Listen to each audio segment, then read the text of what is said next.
Hello and welcome to what's in this week's Oban Times with me, Finn Nixon. And me, Kathy Griffiths.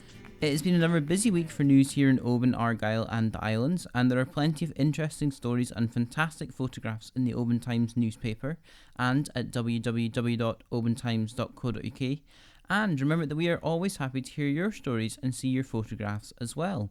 You can call us on 01 631 568 000, email editor@obantimes.co.uk, or drop us a message on Facebook, Instagram or X, formerly Twitter.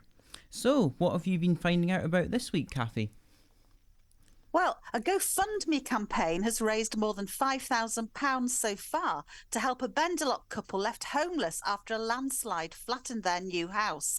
The new build was completely destroyed after a boulder from Beinn Lora, reportedly the size of a house, crashed on top of it on Friday. Luckily, absolutely luckily, no one was at home when it happened.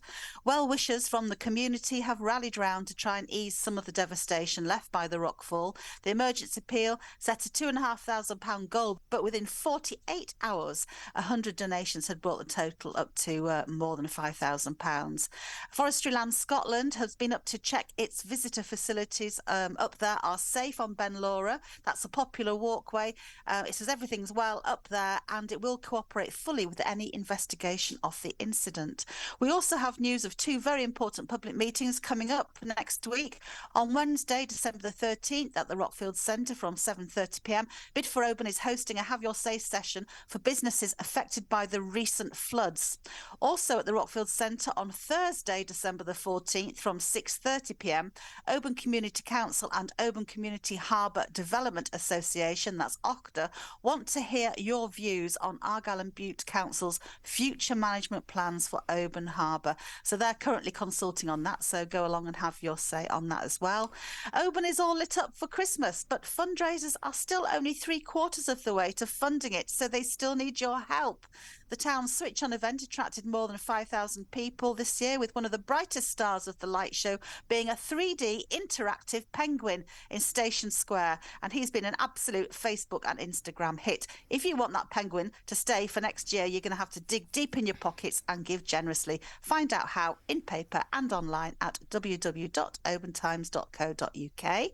If you missed out on St Conan's Christmas Tree Festival this year, don't worry, we've got a whole gallery of fab photos for you to enjoy.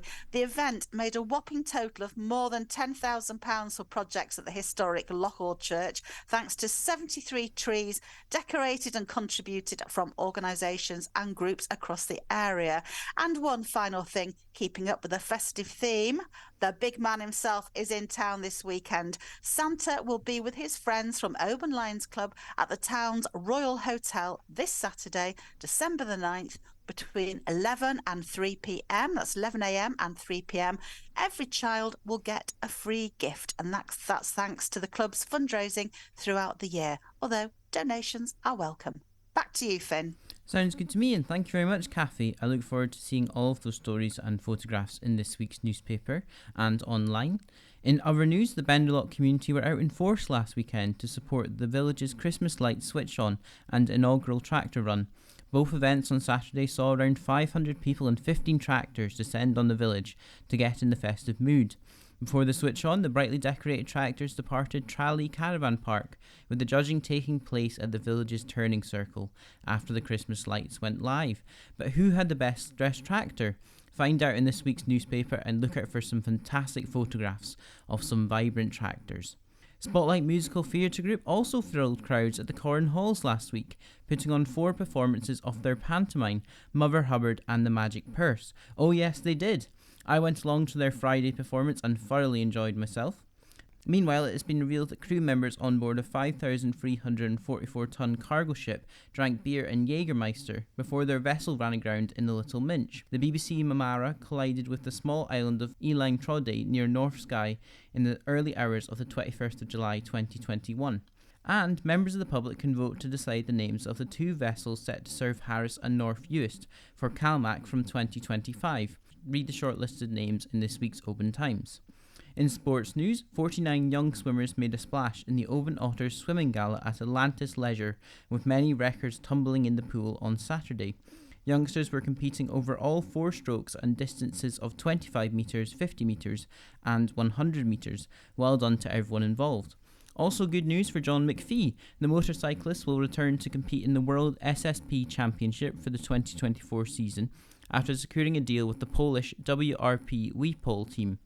In football, it was a good weekend for Oban Saints. The Saints under-14s team have progressed to the 3rd round of the Regional Cup after a stellar 4-2 win over Ardgowan at Oban High School, while the senior team were also celebrating after defeating Campsie Minerva 2-1 in a freezing cold SBA FA Premier Division encounter. This week's Shinty Roundup previews the upcoming Macaulay Cup draw. We have the lowdown from Oban Camanach's annual general meeting, while Sky have named a new manager. Meanwhile, Oban Ravens tackled the White Craigs Wisps in Glasgow last month, Bob McIntyre finished his golfing year off in Australia, and the latest Oban and District Darts League season concluded with a finals night and awards ceremony. Don't forget, you can read all these stories we've mentioned and much more at www.obantimes.co.uk or by picking up a newspaper in local shops and petrol stations from Thursday. We also love hearing from you, so if you have a story, please get in touch. You can call us on 01631 568 000, email editor@obantimes.co.uk or drop us a message on one of our social media platforms. For now though, thank you for listening, and it's goodbye from me, Finn Nixon. And goodbye from me, Kathy Griffiths. Bye. Bye. Hey, hey, hey, hey, hey.